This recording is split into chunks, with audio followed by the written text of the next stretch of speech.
Bonjour à tous et bienvenue à ce troisième webinaire de l'OFAC. Donc, on va voir si d'autres participants nous rejoignent durant la réunion. Donc, ce troisième webinaire portera sur les méthodes et les outils de collecte de données et d'échantillonnage, donc de notre processus de renforcement de capacité en cartographie de l'occupation du sol et principalement des types forestiers sur base des images satellites. Cette collecte des données est un élément clé de la cartographie. Donc, ce webinaire est donné par Lucie Louvain en collaboration avec le CIRAD, le CIFOR, FR Imaginerie et supporté par la Commission européenne.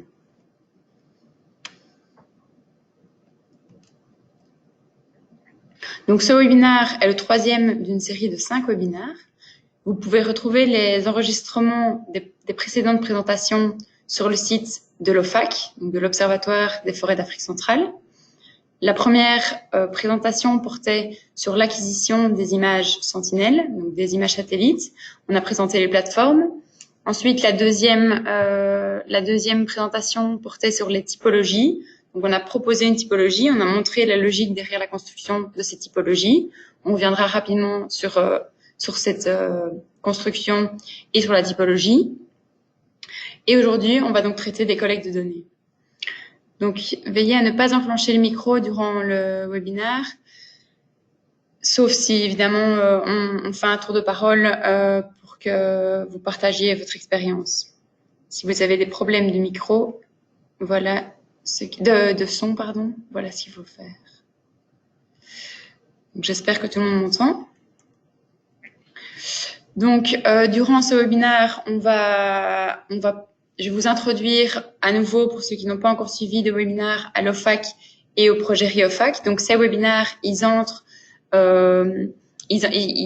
réalisés dans le cadre du projet RIOFAC, qui est un projet à l'appui de l'OFAC et qui vise à renforcer et institutionnaliser l'OFAC. On reviendra là-dessus plus tard. Ensuite, on fera un bref rappel sur la typologie. On rentrera ensuite dans le vif du sujet, qui est la collecte de données. À la fois, qu'est-ce qu'on attend d'une collecte de données et à la fois, quelles sont les sources de données disponibles, les données qui existent. Pour finir, avec un échange sur vos expériences, sur les ressources que vous connaissez et ce qui pourrait être utile à la réalisation de cette cartographie. Donc, vous pouvez entrer cette adresse dans un moteur de recherche, donc n'importe sur votre téléphone, sur votre ordinateur, ça marche. Et alors comme ça, on connaîtra davantage quels sont les participants. Donc je vais vous coller le lien dans le chat afin que vous puissiez y avoir accès. Youp. Je l'ai envoyé 2 fois.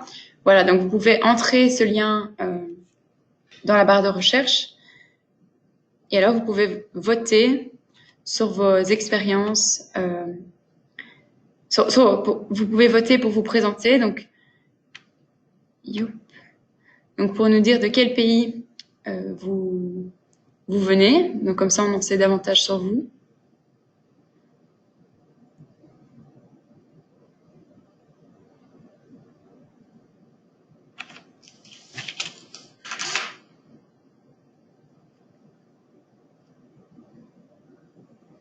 Donc, il faut copier le lien qui est dans le chat, dans la barre de recherche. Et alors là, vous avez un vote qui apparaît et il vous suffit de voter.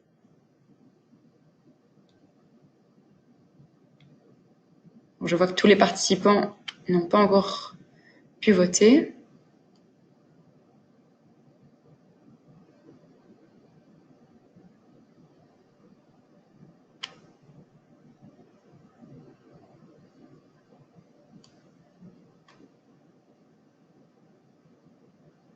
Donc, je ne sais pas si c'est un problème de connexion. Donc, on va passer. Super, merci beaucoup. Donc,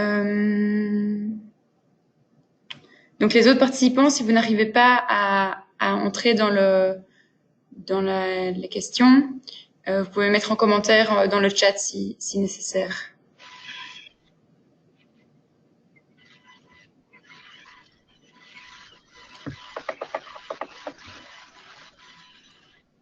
Donc, pour ceux qui nous rejoignent, vous pouvez entrer le lien qu'on a mis dans le chat. Donc, je le remets une fois ici. Vous pouvez copier le lien dans la recherche. Alors, vous allez avoir accès à un vote.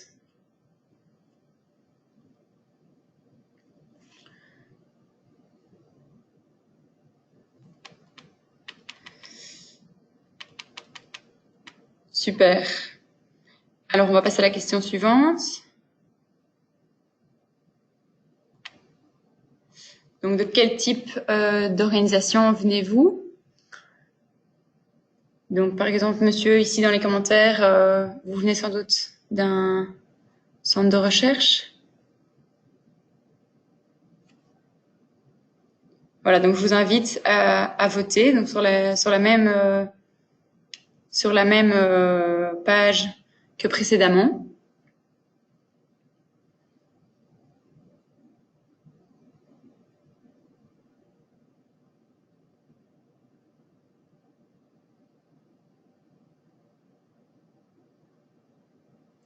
Donc pour les personnes qui votent, si vous voulez prendre la parole pour en dire davantage sur le secteur dans lequel vous travaillez, quel type d'organisation, quelle entreprise privée, n'hésitez pas à activer votre micro chacun à votre tour. Donc dès qu'il y a plusieurs micros, c'est difficile de s'entendre, mais si vous voulez vous présenter davantage, vous pouvez activer votre micro.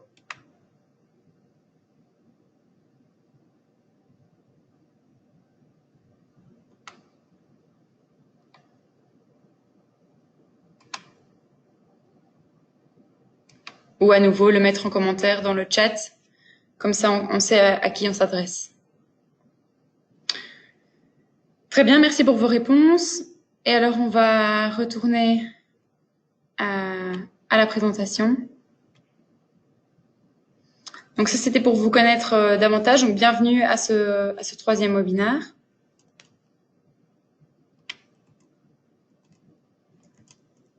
Et donc, comme je le disais, ce webinaire est organisé par le projet RIOFAC en appui à l'OFAC. Donc, l'OFAC, c'est quoi? C'est l'Observatoire des forêts d'Afrique centrale. C'est la cellule technique et scientifique de la COMIFAC, donc de la Commission des forêts d'Afrique centrale, qui assure la disponibilité permanente des informations sur les forêts. Donc, ils fournissent des informations permanentes qui sont disponibles sur le site, que vous pouvez aller voir ici, sur les forêts qui sont mis à jour assez régulièrement. Et donc, dans ce cadre, le projet RIOFAC, il va apporter des informations telles que, dans le cadre de ces webinaires, une cartographie des 10 pays de la COMIFAC, donc à la fois sur le plan forestier, mais également sur le plan occupation du sol. Et donc, avec une carte comme ça régionale, on va pouvoir avoir une meilleure connaissance de l'existence des différents types forestiers, de quel type est particulièrement mis sous pression. Et donc, avec le projet, dans le cadre du projet RIOFAC, on fournit des informations pertinentes, crédibles et régulières sur les forêts d'Afrique centrale, au gouvernement et aux autres parties prenantes, afin d'assurer un développement économique endogène, durable et inclusif. Donc ça, c'est le projet RIOFAC dans lequel a lieu les différents webinaires, dans le cadre de la cartographie. Donc, lors du précédent webinaire, on a parlé de la typologie. Donc, on vous a proposé une typologie.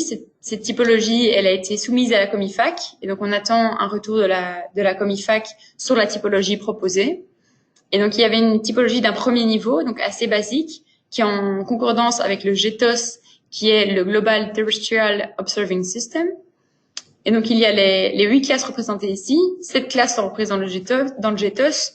On a ajouté la classe végétation éparse pour être en lien avec le Climate Change Initiative Land Cover. Et donc, la logique de construction derrière cette typologie, elle se base sur le système de classification LCCS, donc le Land Cover Classification System. Et donc, ce système, il se base sur des objets, donc des éléments abiotiques ou biotiques, des éléments donc végétaux ou non végétaux. On identifie donc ces éléments et ensuite on leur ajoute des propriétés et des caractéristiques. Donc par exemple, on va prendre l'élément arbre qu'on va doter de propriétés telles que le type de feuilles, ensuite la densité de présence d'arbres, on va ajouter est-ce qu'il y a une présence d'eau avec ces arbres, et ainsi de suite. On va pouvoir arriver à un type forestier qui nous intéresse. Donc ça, c'était pour l'aspect typologie de la dernière présentation.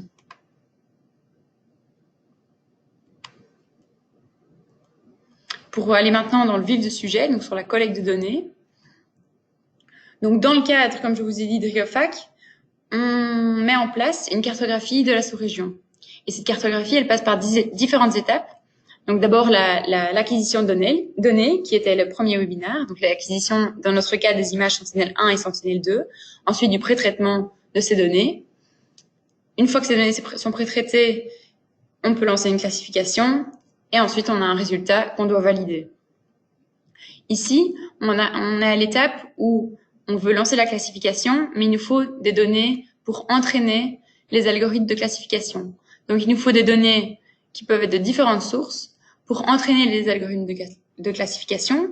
Et ces données pourront également, si elles sont de sources indépendantes, pourront valider les résultats que l'on obtient.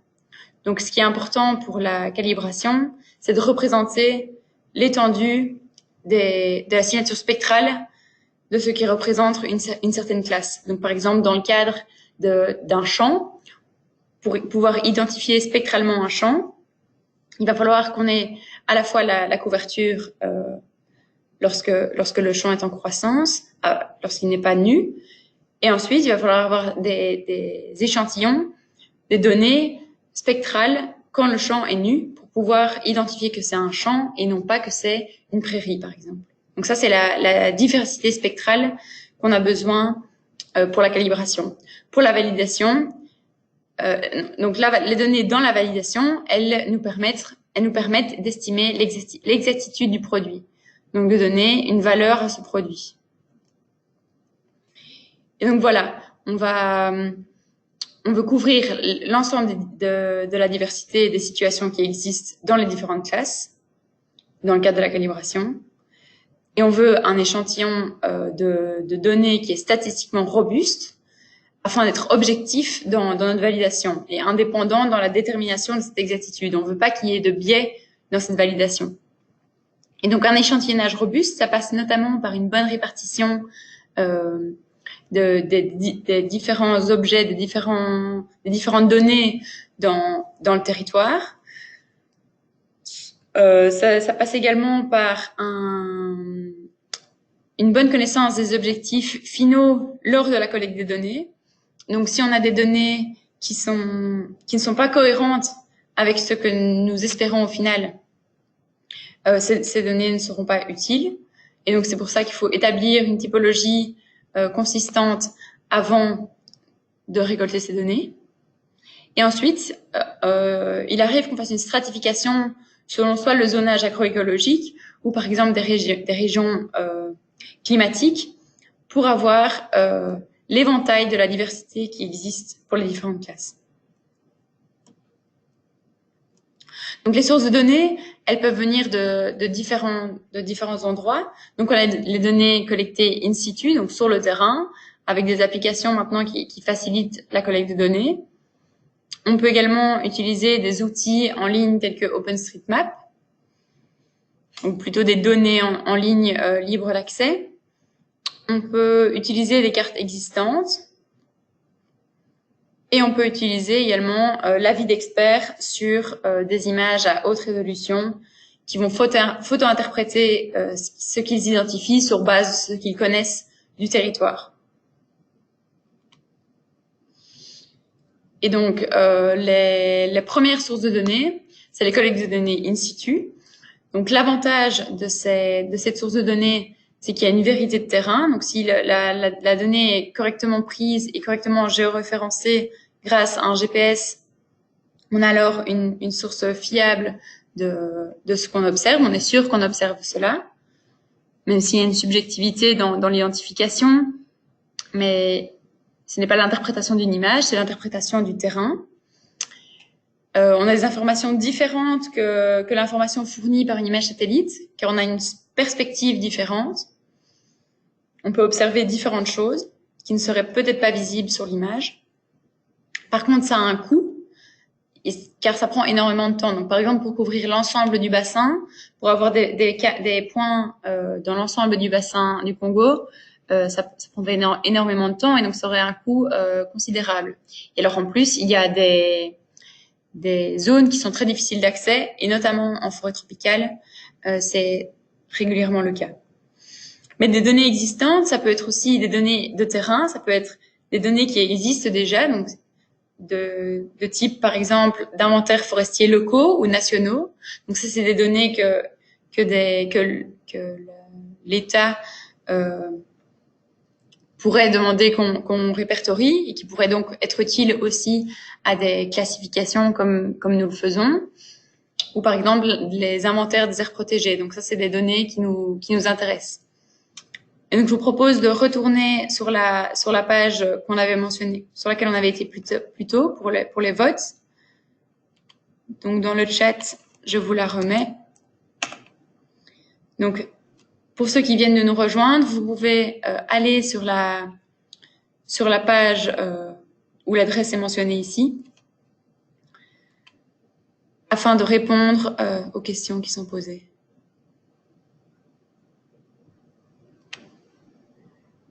Donc ça, c'était la question précédente. On passe à la troisième question. Donc la question est, est-ce que vous avez déjà fait des collectes de données de terrain à but cartographique?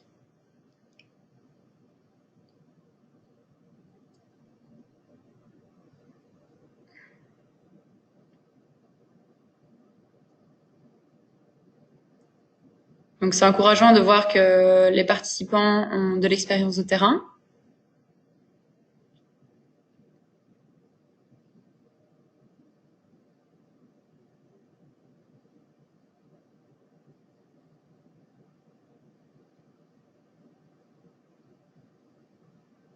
Donc les participants qui ont déjà répondu et qui ont répondu positivement à cette question, vous pouvez prendre la parole pour nous expliquer dans le cadre de quel projet ou de quel objectif vous avez réalisé cette collecte de données. Donc si vous voulez activer votre micro, c'est avec plaisir que nous écoutons votre expérience.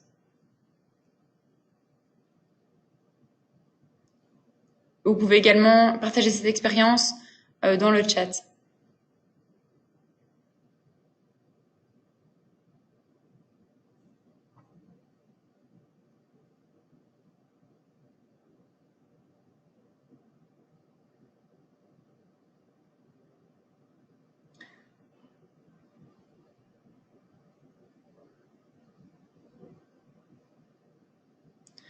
Donc on va retourner à la présentation. Donc voilà, donc je serais très intéressée de savoir dans quel cadre vous avez fait des collectes de données de terrain. Si vous voulez nous contacter via email ou en commentaire dans le chat, c'est avec plaisir que nous informons sur votre expérience.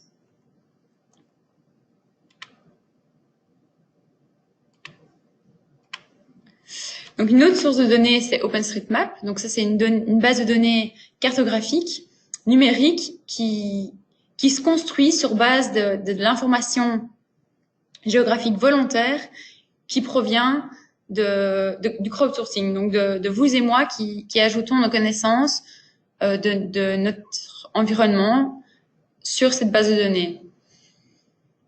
Et donc l'avantage de cette base de données, c'est qu'elle est gratuite et téléchargeable. Donc contrairement par exemple à Google Maps, qui est une source d'information considérable, mais on peut pas télécharger les données. Donc les agglomérations représentées sur OpenStreetMap ne sont pas téléchargeables, tandis que par exemple ici, l'exemple représenté, les zones identifiées comme agglomérations, on peut télécharger cette information et qui a des données géographiques. Le désavantage, c'est que la qualité des données est inégale. Donc d'une région à l'autre, on va avoir énormément de données et une autre région, on aura très peu de données. Donc ça varie fort dans l'espace. Il y a peu de métadonnées associées, donc on n'a pas beaucoup d'idées sur l'actualité des données, donc on ne sait pas si elles sont récentes ou non. Et alors il n'y a aucun contrôle de la qualité. Donc si vous entrez un village ici et qu'il n'y en a pas, il va falloir attendre que quelqu'un d'autre renseigne ce village comme non existant et qu'il soit validé. La troisième source, c'est la photo-interprétation. Donc, c'est l'interprétation d'images en général à très haute résolution par des experts. Donc, j'ai des gens qui connaissent le terrain. Donc, par exemple, dans Google Earth, vous pouvez notamment interpréter les images avec un accès à des images à très haute résolution. L'outil n'est pas directement disponible dans Google Earth, mais vous pouvez en tout cas visuellement essayer de comprendre ce que vous voyez. Donc, c'est assez simple. Et on peut utiliser le contexte spatial, étant donné qu'on peut parcourir les alentours de ce que l'on voit, ce qui n'est par exemple pas aussi simple lorsqu'on fait de la collecte de données in situ. Ce qui par contre est plus difficile, c'est qu'il y a pour des occupations du sol différentes, des signatures spectrales qui sont très proches, et donc ça va être assez difficile de distinguer les différents types d'occupation du sol. On va avoir besoin d'images à haute résolution, donc ça a un coût. En effet, des images sont disponibles sur Google Earth, mais elles ne sont pas téléchargeables de 1. Et deuxièmement, c'est inégal. Donc, Google Earth acquiert des images quand elles sont disponibles sur certaines zones, mais tout le monde n'est pas couvert à très haute résolution très récemment. Et alors, il y a une subjectivité, donc il y a une discordance entre les différents photo-interpréteurs. Et donc, il y a un outil qui a été mis en place par la FAO qui s'appelle Open Forest Collectors. Donc, je vais vous montrer en quoi ça consiste.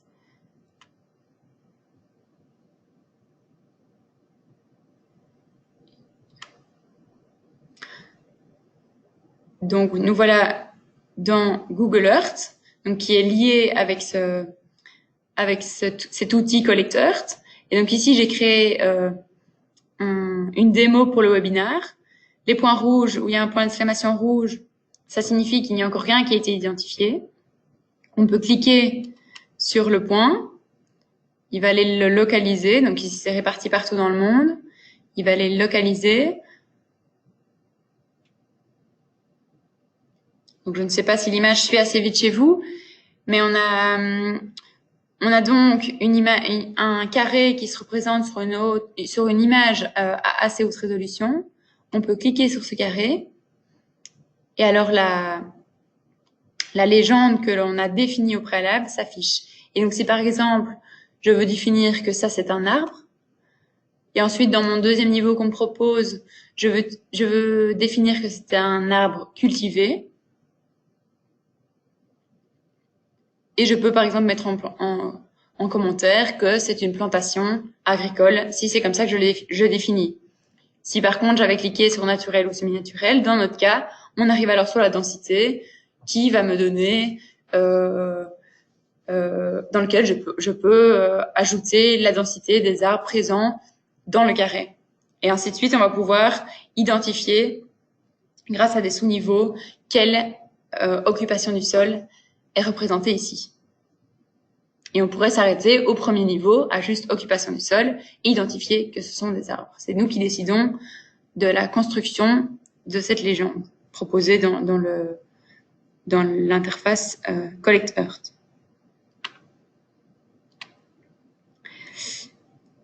Et donc, on va retourner dans notre petit questionnaire. Donc, vous pouvez retourner dans le lien mentionné et on va passer à la question suivante. Ah, je vois qu'il y a un participant de plus qui a déjà fait de la collecte de données. Donc, on va passer à la question suivante. La question suivante qui est, avez-vous déjà fait de la photo-interprétation? Quel que soit l'outil que vous avez utilisé ou si c'était simplement sur une image où vous avez votre photo interprétée.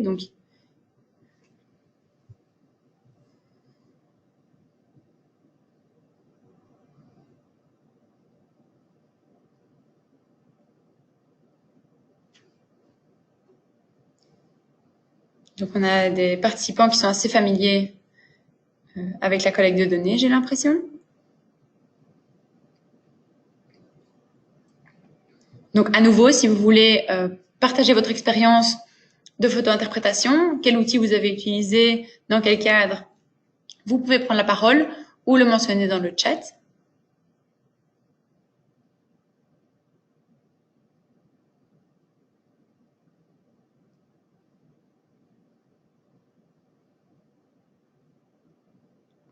Et on va passer à la question suivante. Si vous avez déjà fait de la photo-interprétation, est-ce que vous aviez utilisé Collect Earth dans ce cadre-là?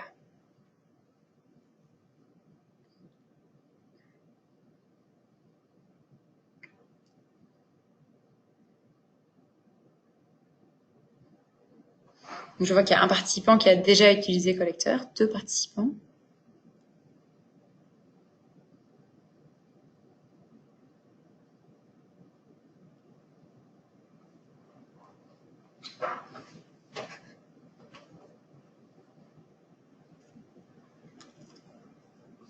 Donc, est-ce que vous avez eu une bonne expérience avec cette utilisation? Si vous pouvez juste répondre oui ou non dans le chat, ça serait intéressant. Est-ce que vous trouvez que l'outil est facile et approprié à la photo-interprétation? Juste un petit oui ou non dans le chat.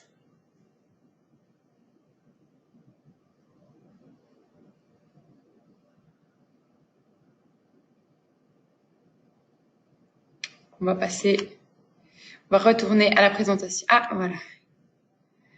Alors, donc il y a ici Cyril qui intervient depuis le Cameroun, qui est consultant en évaluation environnementale, qui travaille avec plusieurs bureaux d'études.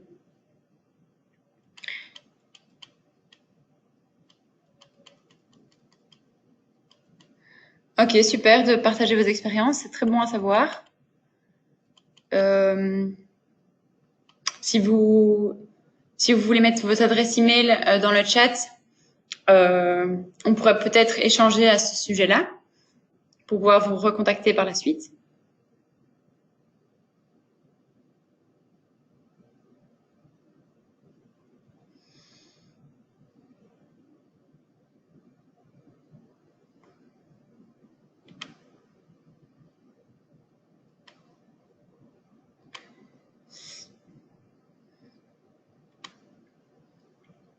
Donc, c'était la 3e méthode de collecte des données.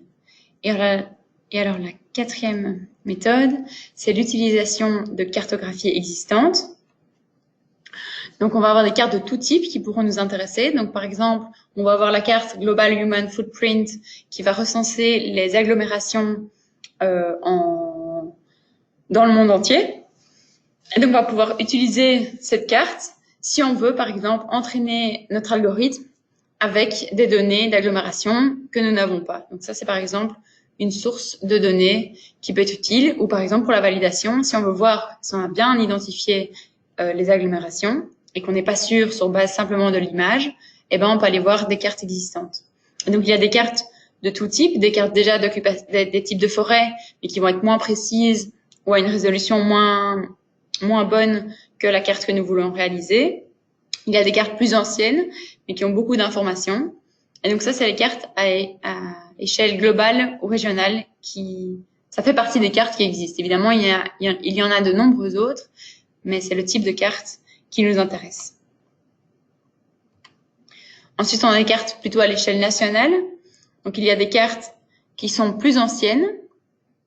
Pas forcément, mais ici, on voit qu'il y a des cartes un peu plus anciennes, mais qui sont parfois, pour le cas du Cameroun, par exemple, avec la carte de Lotoussais, qui est très, très bien détaillée au niveau des types forestiers, donc qui pourrait nous être utile. Et donc, si par exemple, vous avez d'autres cartes ou ces cartes-là, mais qui sont bien géoréférencées, vous avez les données quelque part, n'hésitez pas à nous le faire savoir afin qu'on puisse collaborer. Donc ça, c'est plutôt à l'échelle nationale. Et alors même à l'échelle locale, donc une étude que vous avez faite, un projet de cartographie pour une aire protégée que vous auriez faite, ça nous intéresse grandement. D'autant plus qu'en général, quand la zone est plus petite, alors il va y avoir un niveau de détail assez important et qui va pouvoir nous servir comme données dans le cadre de la cartographie. Donc ici, on a différentes échelles. On a des cartes qui couvrent encore de grosses régions. On va avoir des cartes qui vont couvrir uniquement le parc du Virunga ici en bas à gauche.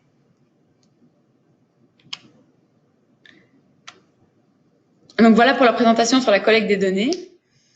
Et maintenant, j'aimerais que vous nous fassiez part de votre expérience, de vos projets qui ont généré la mise en œuvre de collecte de données dans le cadre de cartographie, ou alors si vous avez connaissance de produits cartographiques, que ce soit de votre pays ou d'un autre pays, qui existent et qui pourraient nous être utiles. Donc, quel que soit le niveau de détail, quelle que soit l'échelle, que les cartes soient locales, nationales ou régionales, tout produit est très intéressant. Donc voilà, je vous laisse prendre la parole en activant votre micro ou alors en laissant un commentaire dans le chat.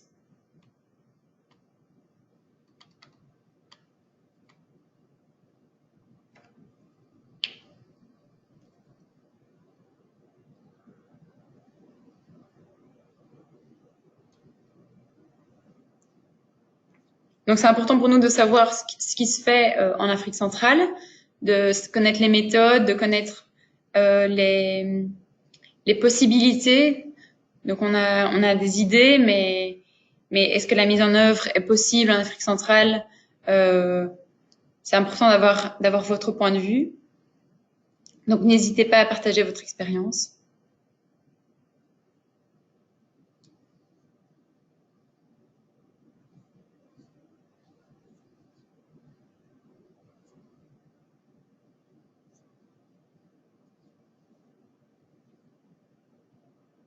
Oui, en effet, cette carte existe et elle existe pour tout le bassin, si je ne m'abuse. Mais peut-être que je me trompe. Donc il y a la carte en effet de Verregen de 2012.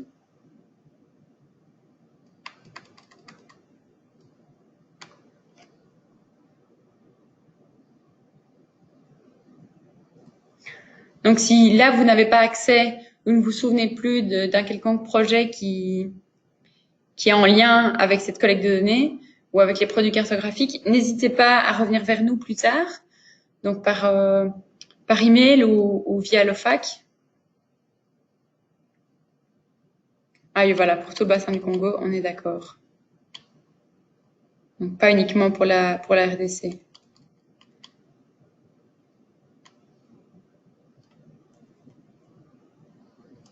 Donc si d'autres veulent partager leurs connaissances.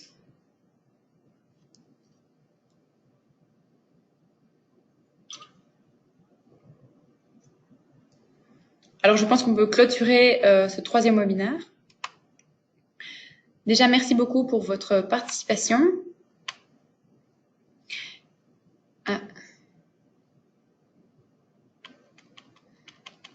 Ah, c'est super intéressant, Cyril Wassoua, merci beaucoup. Et c'était des cartographies dans quel but? Ils visaient à cartographier l'occupation du sol, les agglomérations. Est-ce que vous en savez un peu plus? Et si vous savez le nom du projet, c'est encore plus intéressant.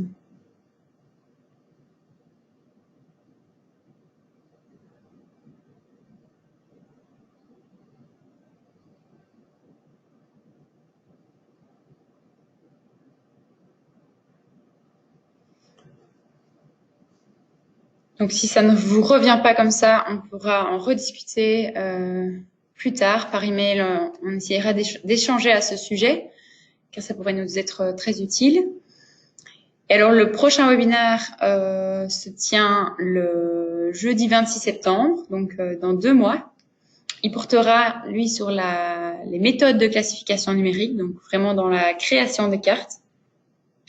Ce sera vraiment la réalisation de ces cartes, donc de ces classifications qui permettent de transformer une image satellite en une carte utilisable et, disons, quantifiable pour l'utilisateur, et donc dans notre cas, les gouvernements et autres parties prenantes, et l'OFAC. Et donc, si vous voulez contribuer et qu'on échange notamment sur les différentes choses que vous avez mentionnées dans le chat, vous pouvez me contacter à l'adresse email ici, donc juliette.dalimier@uclouvain.be. Donc, je vous l'écris dans le chat.